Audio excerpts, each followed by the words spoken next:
उस शूल को अपनी ओर आते देख देवी ने शूल का प्रहार किया। उससे राक्षस के शूल के सैकड़ों टुकड़े हो गए। साथ ही महादैत्य चिशुर की भी धज्जियां उड़ गई। वह प्राणों से हाथ धो बैठा। महिषासुर के सेनापति उस महापराक्रमी चिशुर के मर जाने पर देवताओं के पीड़ा देने वाले चामर हाथी पर चढ़ाया और उसने भी देवी के ऊपर शक्ति प्रहार किया, किंतु जगदम्बा ने उसे अपने हुंकार से आते हुए निष्प्रभ करते देख तत्काल प्रभ करके तत्काल पृथ्वी पर गिरा दिया। शक्ति टूटकर गिरी हुई देख चामर को बड़ा क्रोध हुआ। अब उसने शूल चलाए, किंतु देवी ने उसे भी अपने बाणों द्वारा काट डाला। इतने में देवी का सिंह उछलकर हाथी के ऊपर चढ़ युद्ध करने दोनों लड़ते लड़ते हाथी से पृथ्वी पर आ गिरे। अत्यंत क्रोध में भर के एक दूसरे बड़े भयंकर प्रहार करते हुए लड़ने लगे। तदनंतर सिंह बड़े वेग से आकाश की ओर उछला। उधर गिरते समय उसे पंजे की मार से चामर का सिर धड़ से अलग कर दिया। इस प्रकार उदग्र भी शिला वृक्ष आदि की मार खाकर रणभूमि में देवी के हाथ से मारा गया। कराल भी दांतों, मुक्कों और थप्पड़ों की चोट से धराशायी हो गया। क्रोध में भरे हुई देवी ने गदा की चोट से उद्धत का चूमर निकाल दिया। भिंदीपाल ने वाशकल को तथा बाणों से ताम्र और अंधक को मौत के घाट उतार दिया। 3 नेत्रों वाले परमेश्वरी त्रिशूल से उग्रास्य, उग्रवीर तथा महाहनु नामक दैत्य को मार डाला। तलवार की चोट से विडाल के मस्तक को धड़ से काट गिराया। धुरंधर और दुर्मुख इन दोनों भी अपने बाणों से हम लोग को भेज दिया।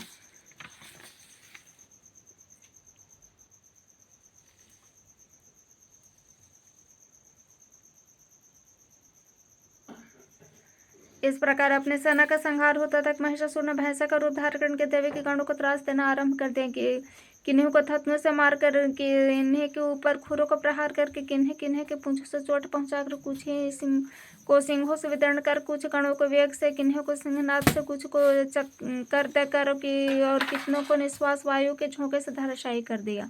इस प्रकार गणों की सेना को गिरा कर और वह असुर महादेवी सिंह को मारने के लिए झटपटा। इससे जगदम्बा को बड़ा क्रोध हुआ। उधर महापराक्रमी महिषासुर भी क्रोध में भरकर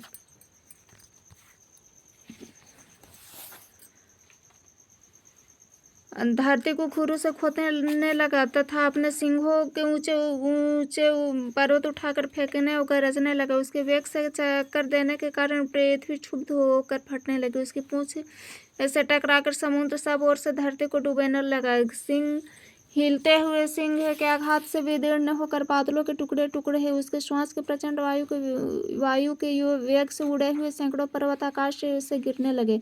इस प्रकार क्रोध में भरे हुए उस महादैत्य को अपनी आते और देख चंडिका ने उसका वध करने के लिए महान क्रोध किया। उन्होंने पाश फेंक कर उस महान असुर को बांध दिया। उस महासंग्राम में बंध जाने पर उसने भैंस का रूप धारण कर लिया और तत्काल सिंह के रूप में वह प्रकट हुआ। उस अवस्था में जगदम्बा जो ही उस मस्तक के काटने के लिए उद्यत हुई, त्यों ही वह खड्गधारी पुरुष के रूप में दिखाई देने लगा। तब देवी ने तुरंत बाणों की वर्षा करके ढाल और तलवार के साथ उस पुरुष को बांध डाला। इतने में ही उस महान गजराज के रूप में परिणित हो गया तथा अपनी सूंड से देवी के विशाल सिंह को खींचने और गरजने लगा। खींचते समय देवी के तलवार उसकी सूंड काट डाले। तब उसके महादैत्य पुनः भैंसा का शरीर धारण किया। पहले की भांति चराचर प्राणी सहित तीनों लोगों को व्याकुल करने लगा। तब क्रोध में भरे हुए जगदम्बा का बारंबार उत्तम मधु का पान करने और लाल आंखें करके हंसने लगे। उधर वह बल और पराक्रम के मत से उत्पन्न हुआ राक्षस गरजने लगा। अपने सिंहों से चंडी के ऊपर पर्वतों को फेंकने लगा। उस समय देवी अपने बाणों के समूह से उसे फेंकते हुए पर्वत को चूर्ण करती हुई बोली। बोलते समय उनका मुख मधु के मद से लाल हो रहा था और बाणें लड़खड़ा रही थी। देवी ने कहा, ओ मूढ़, मैं जब तक मधु पीती हूँ तब तक तू क्षण भर के लिए खूब गरज ले। मेरे हाथ से यही तेरी मृत्यु हो जाने पर अब शीघ्र ही देवता भी गर्जना करेंगे।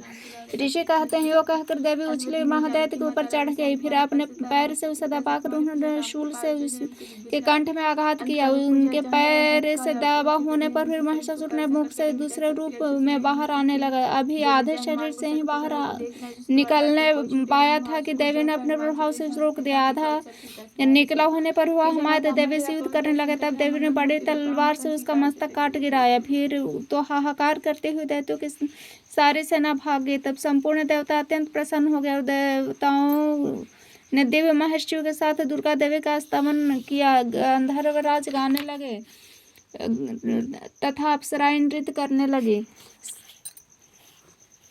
सिद्धि की इच्छा रखने वाले पुरुष जिनकी सेवा करते हैं तथा देवता जिन्हें सब ओर से घिरे रहते हैं, उस जया नाम वाली दुर्गा देवी का ध्यान करें। उनके श्री अंगों के आभा काले मेघ के समान श्याम और वे अपने कटाक्षों से शत्रु समूह को भय प्रदान करते हैं। उनके मस्तक पर आबंध चंद्रमा की रेखा शोभा पाते हुए अपने हाथों में शंख चक्र कृपाण त्रिशूल धारण करते हैं। उनके 3 नेत्र हैं, वे सिंह के कंधे पर चढ़े हुए और अपनी तेज से तीनों लोगों को परिपूर्ण कर रहे हैं। ऋषि कहते हैं अत्यंत पराक्रमी दुरात्मा महिषासुर तथा उसकी दैत्य सेना के देवी के हाथ से मारे जाने पर इंद्र आदि देवता प्रणाम के लिए गर्दन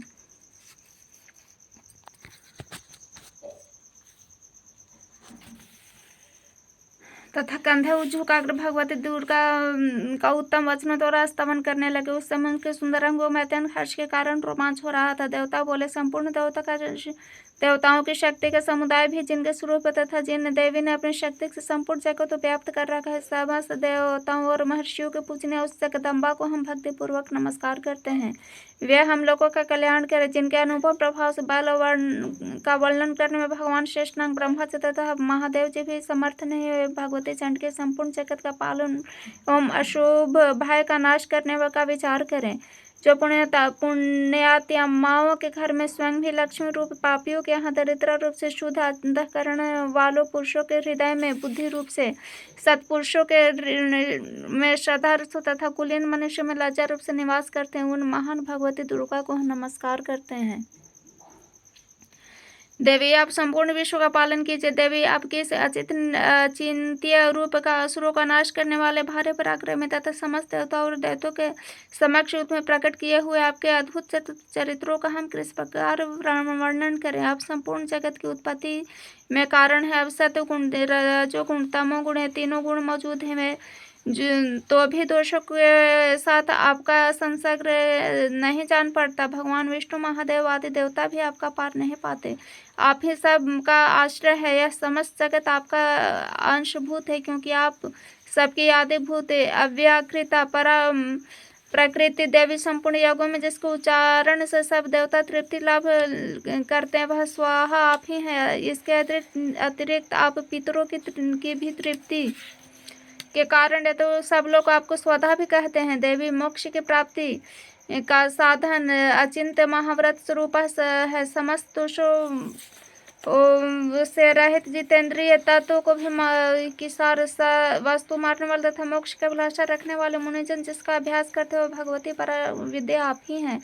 आप शब्द स्वरूप अत्यंत निर्मल ऋग्वेद, यजुर्वेद, गीत के मंत्रों के पदों पाठ से युक्त सामवेद का भी आधार आप हैं। आप देवी त्रयी भगवती इस विश्व की उत्पत्ति पालन करने के लिए आप ही खेती एवं आजीविका के रूप में प्रकट हैं। हम संपूर्ण जगत की घोर पीड़ा का नाश करने वाले हैं। देवी जिससे समस्त शास्त्रों के सार का ज्ञान होता है, वह मेधा शक्ति आप ही हैं। दुर्गम भव सागर से पार करने उतरने वाले नौका रूप दुर्गा देवी आप ही हैं। आप कहीं भी आ सकते नहीं है। वैतैटप के शत्रु भगवान विष्णु के वश स्थल में एकमात्र निवास करने वाली भगवती लक्ष्मी तथा भगवान चंद्रशेखर द्वारा सम्मानित गौरी देवी भी आप ही हैं। आपका मुख मंद मुस्कान से सुशोभित, निर्मल, पूर्ण चंद्रमा के बिंब का अनुसरण करने वाला उत्तम सुवर्ण की मनोहर कांति इसका कमनीय है। तो भी उसे देखकर महिषासुर को क्रोध हुआ और सहसा उसने उस पर प्रहार कर दिया है। बड़े आश्चर्य के बात है, देवी वह मुख जब क्रोध से युक्त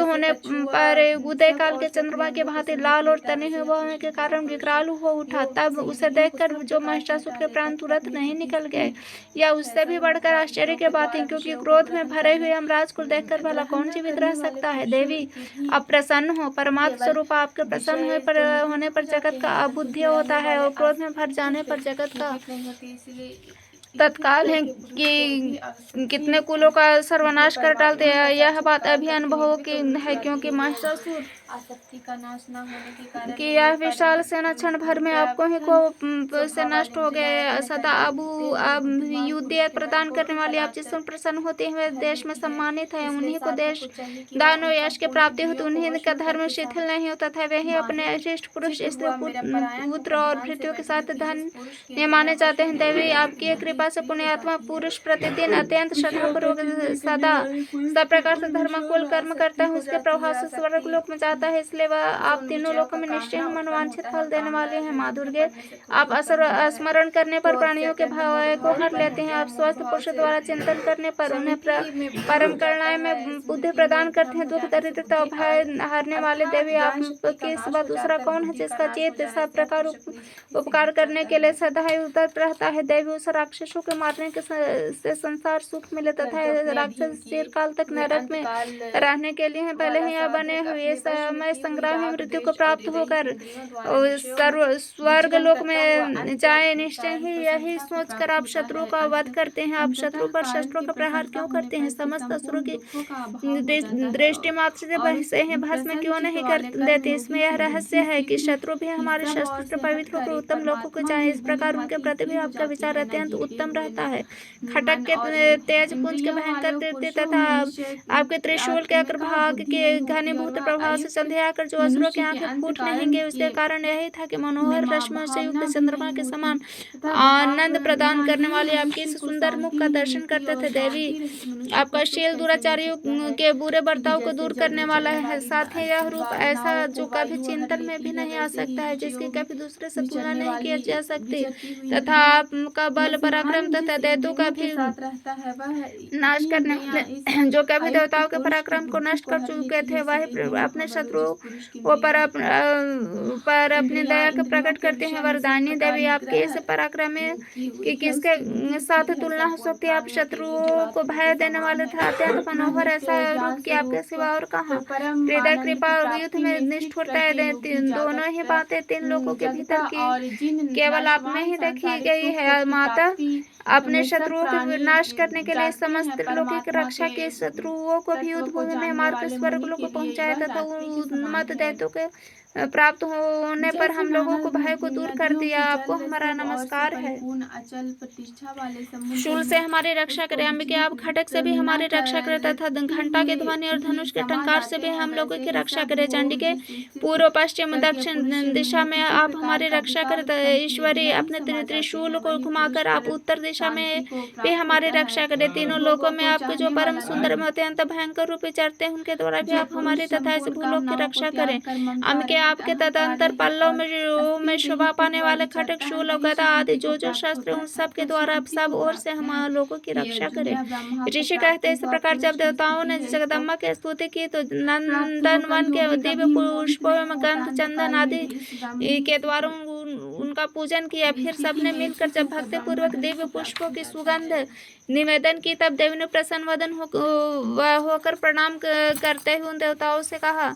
देवी बोली, देवताओं, तुम लोग मुझसे कि जिस वस्तु की अभिलाषा रखते हुए है उसे मांगो। देवताओं ने कहा, भगवती, हमारी सब इच्छा पूर्ण कर दे, अब कुछ भी बाकी नहीं, क्योंकि हमारे शत्रु महिषासुर मारा गया। महेश्वरी, इतने पर भी यदि आप हमें वर देना चाहते हैं तो हम जब जब आपका स्मरण करें तब तब आप दर्शन देकर हम लोगों को महान संकट कर दूर कर दिया करे तथा प्रसन्न मुखी अम्बिके, जो मनुष्य इस स्तोत्र द्वारा आपकी स्तुति करे उसे वित्त समृद्धि वैभव देने के साथ ही उसके धन और स्त्री आदि संपत्ति भी बढ़ाने के लिए आप सदा हम पर प्रसन्न रहें। ऋषि कहते हैं, राजन, देवताओं ने जब अपने तथा जगत के कल्याण के लिए भद्रकाली देवी के इस प्रकार प्रसन्न किया तब वे तथास्तु कहकर वहीं अंतर ध्यान हो गई। भूपाल, इस प्रकार पूर्व काल में तीनों लोगों को हित कर चाहने वाले देवी जिस प्रकार देवताओं के शरीर में प्रकट हुई थी, वह सब कथा मैंने कह सुना। ये पुनः उन देवताओं को उपकार करने वाले देवते दुष्ट दैत्यों तथा शुंभ निशुंभ वध करने एवं सब लोगों को रक्षा करने के लिए गौरी देवी के शरीर में जिस प्रकार प्रकट हुई थी, सब वह प्रसंग मेरे मुख से सुन मैं उससे तुमसे यथावत वर्णन करता हूँ।